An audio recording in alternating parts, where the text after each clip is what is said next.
Estoy seguro de que conoces a Duki. Es sin duda el artista más importante en la historia del trap argentino. Una subcultura que entre 2016 y 2019 vivió su época dorada bajo el alero de conceptos como la autogestión, el hip hop real y la droga.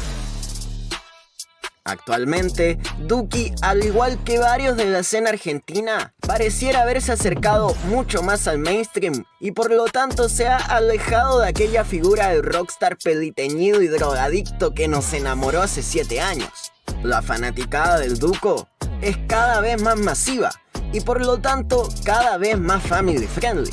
Tan masivo es el fenómeno de Duki que en los últimos años ha llenado 3 de los estadios más grandes de Hispanoamérica y lanzado en promedio un álbum anual, con números propios de un artista del mainstream. Y en su vida personal, pareciera ser alguien mucho más responsable y con mucha más estabilidad emocional que cuando lucía así. Sin embargo, los fanáticos más antiguos del Niño Lombardo parecieran estar todos de acuerdo que artísticamente la mejor versión de Mauro fue aquella en la que el Duco abusaba de las sustancias, abusaba del autotune y abusaba de un flow que poco a poco se ha ido transformando hasta casi desaparecer. Éxitos como Hello Coto, Rockstar o Loca, además de hacer múltiples apologías a la droga, es probable que hayan sido producto de un proceso creativo con alta influencia de sustancias como la marihuana, las benzodiazepinas, el alcohol y la codeína. Y objetivamente hablando, son de las canciones que culturalmente más influyeron en toda una generación que creció y se hizo adulta escuchando a Duki, Modo Diablo, Barderos y muchos otros artistas que reconocen públicamente haber estado bajo el efecto de sustancias psicotrópicas en la mayor parte de sus procesos creativos. Yo tomo como 16 pastillas en 3 días de 2 miligramos. O sea. Llegué a tomarme, no sé, 6, 7 de 2 miligramos. Tripera psicodélica en Buenos Aires. Que es nuestro trip, la verdad.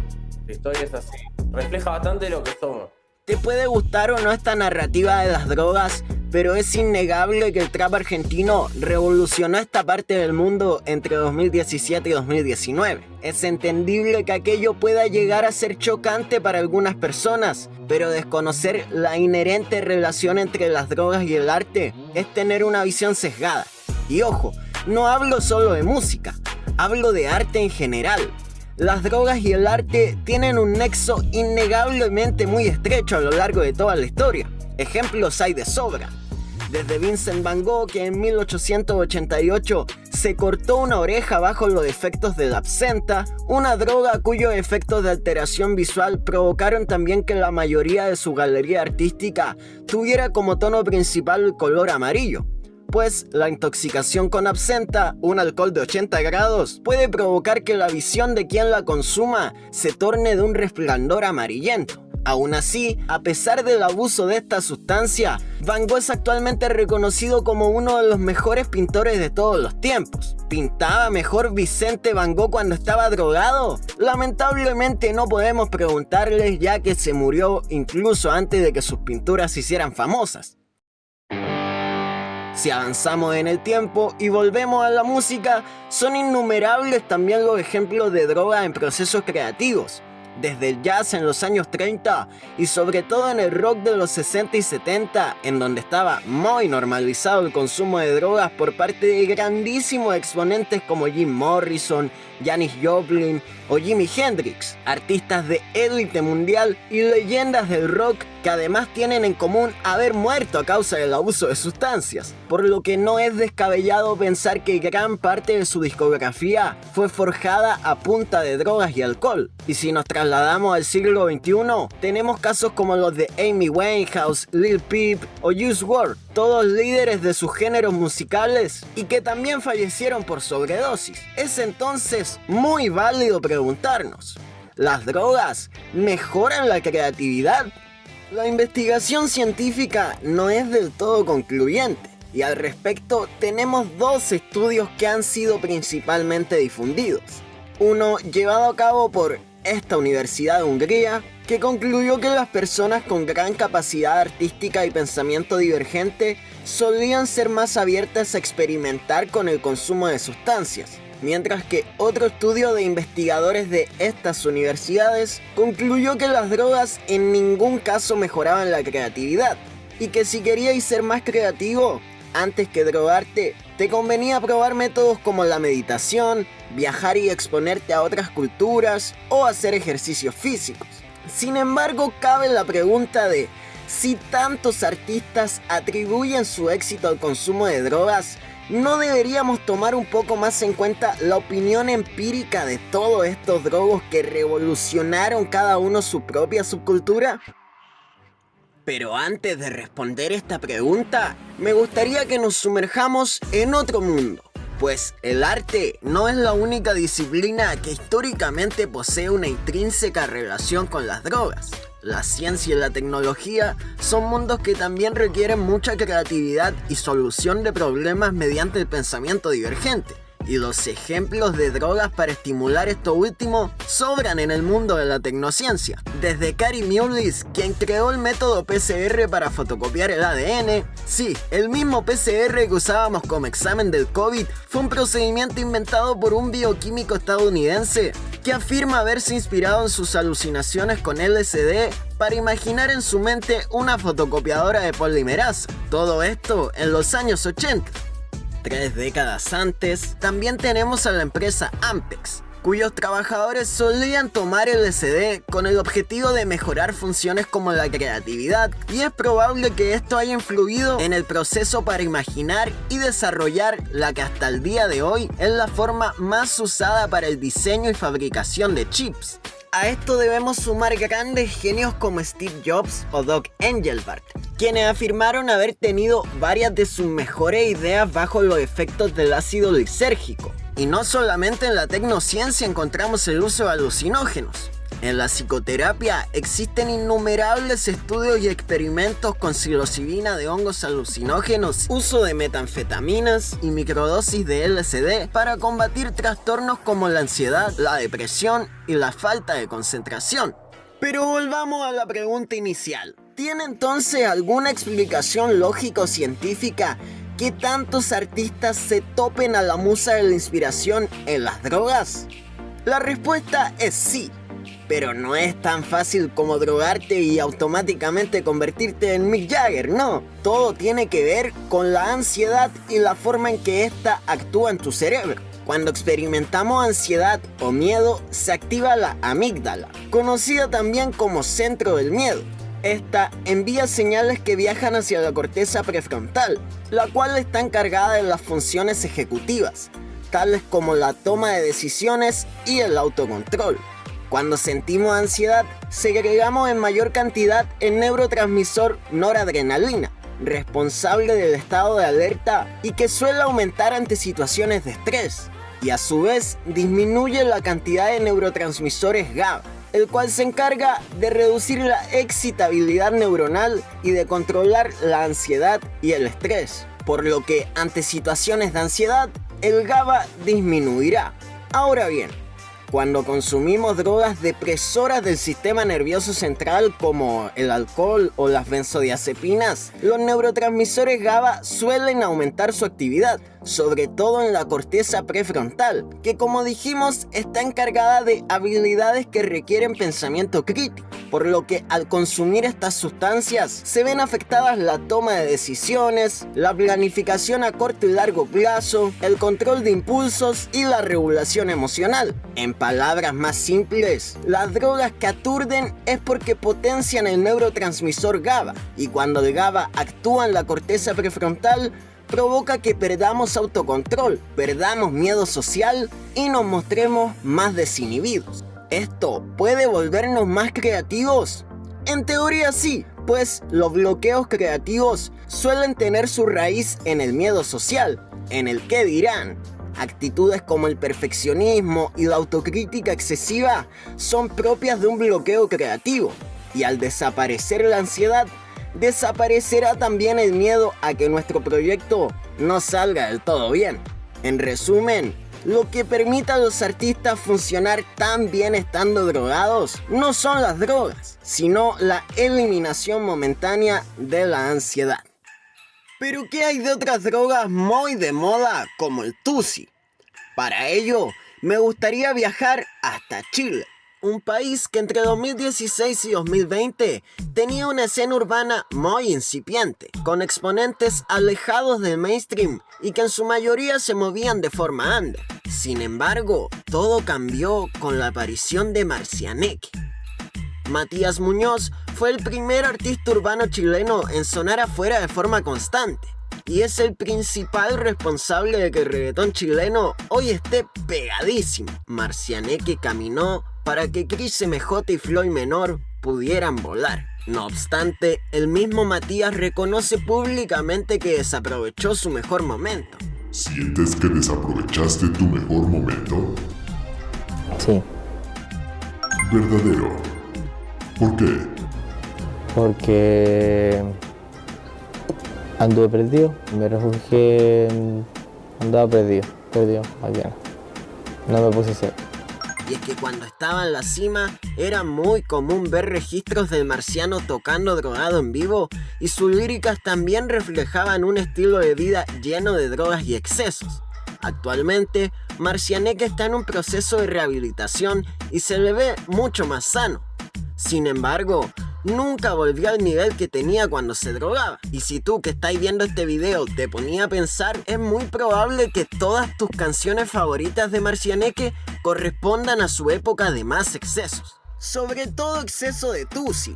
Sin embargo, hacer un análisis más profundo de cómo esta sustancia afectó el cerebro de Marcianeque y de varios otros artistas no tiene mucho sentido, ya que el tusi que se vende en Latinoamérica no posee una composición estándar, y consumirlo es una ruleta de drogas como la ketamina, la cafeína, las metanfetaminas y cualquier weá terminada en ina que te podáis imaginar. Para empezar a sacar conclusiones, me gustaría citar una frase de la serie de Netflix Midnight Gospel. Yo debo aclarar mi odio a esta idea de drogas buenas y drogas malas. No existe una buena droga y una mala droga. Hay un químico que no es bueno ni malo, solo existe en el mundo. O lo creamos o está en la naturaleza. Y luego está la relación que los humanos tienen con esta sustancia y ahí está el problema. ¿Y cuál es nuestra biología individual y qué desencadena y qué no? Ese es el problema. Y es que ya vimos casos en este video tanto con resultados positivos como negativos del uso de sustancias psicotrópicas. Si volvemos a Marcianeque, probablemente no fueron las drogas las que lo convirtieron en un buen reggaetonero, sino que al contrario.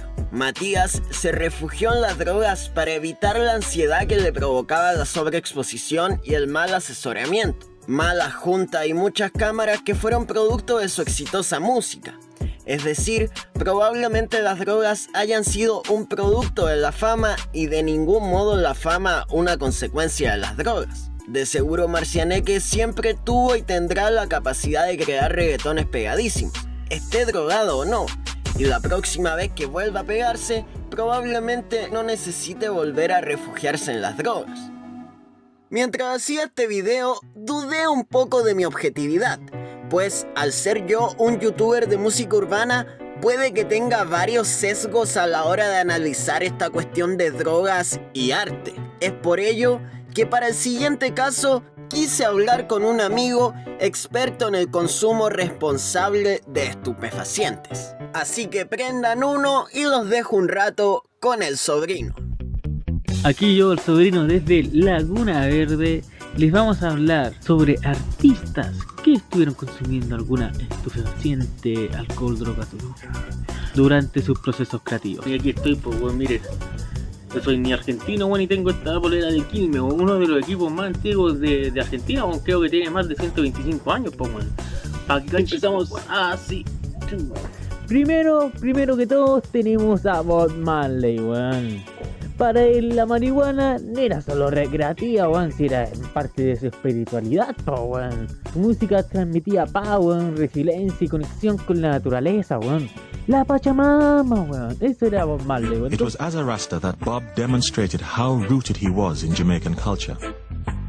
One of the basic tenets of Rastafari is the healing power of marijuana, to which Bob was notoriously devoted. Herb is a plant. I mean, herbs are good for everything. Why why these people who want to do so much good for everyone, who call themselves governments and this and that, why them say you must not use the herb? En sí yo tengo una teoría. La marihuana no te aumenta la creatividad, sino que te proyecta tu seguridad en todas las cosas que puedas hacer.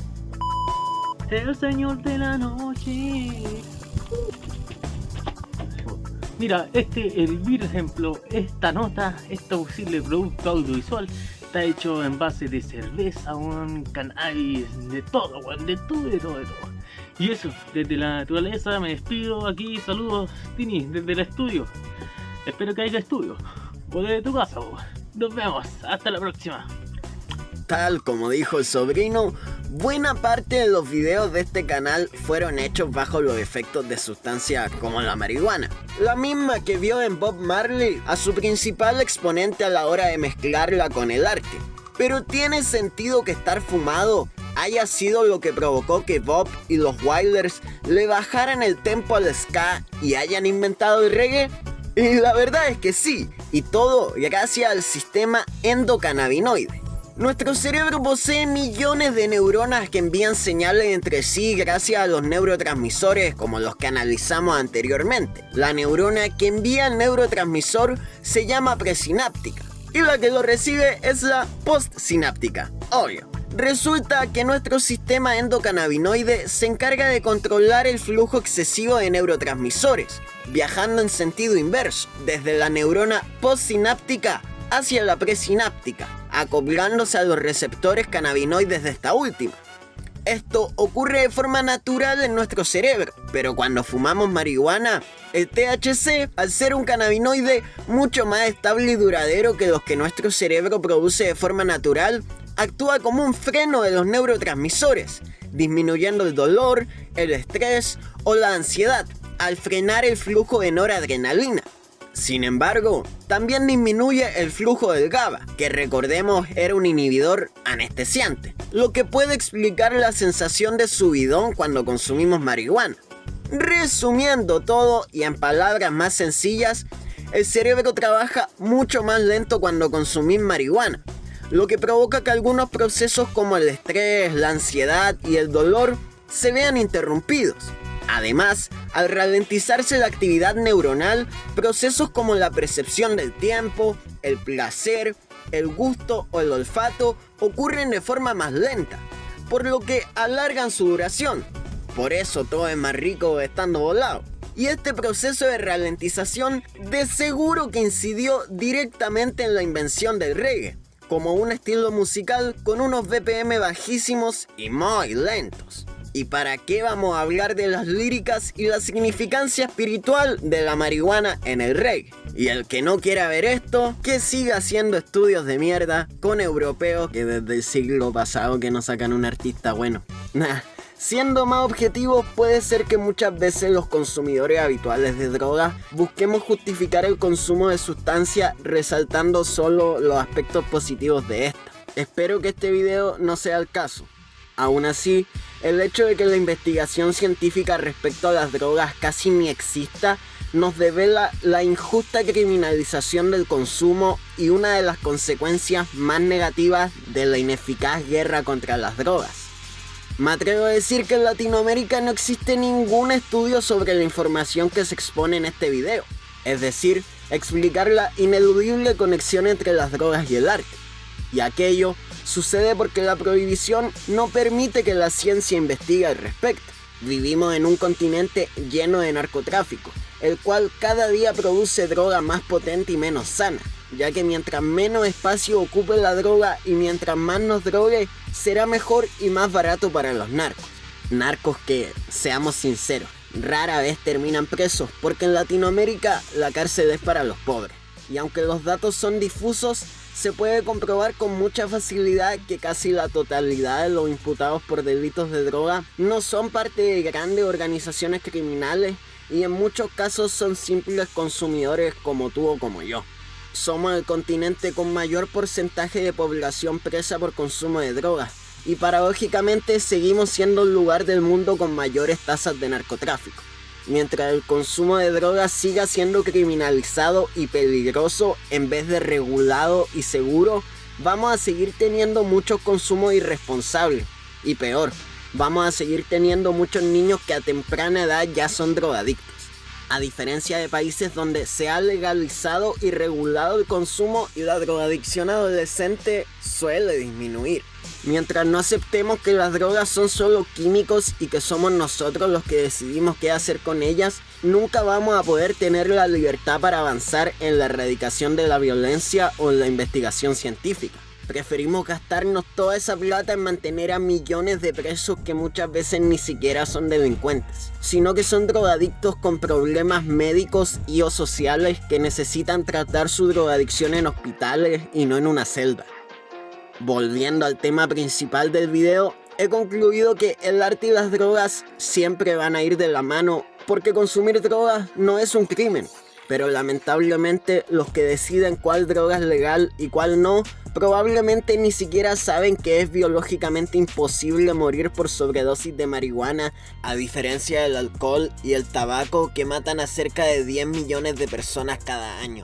O que la verdadera puerta de entrada no es ninguna droga, sino que algo mucho más peligroso como la marginalidad social. Lamentablemente, los que deciden cuál droga es legal y cuál no, desconocen los efectos psicotrópicos de sustancias como el ácido lisérgico y los hongos alucinógenos, por lo que nunca podrán entender lo valiosos que podrían llegar a ser para la psicoterapia si invertimos en investigación científica. Podríamos salvar millones de vidas que se pierden año a año por culpa de la depresión.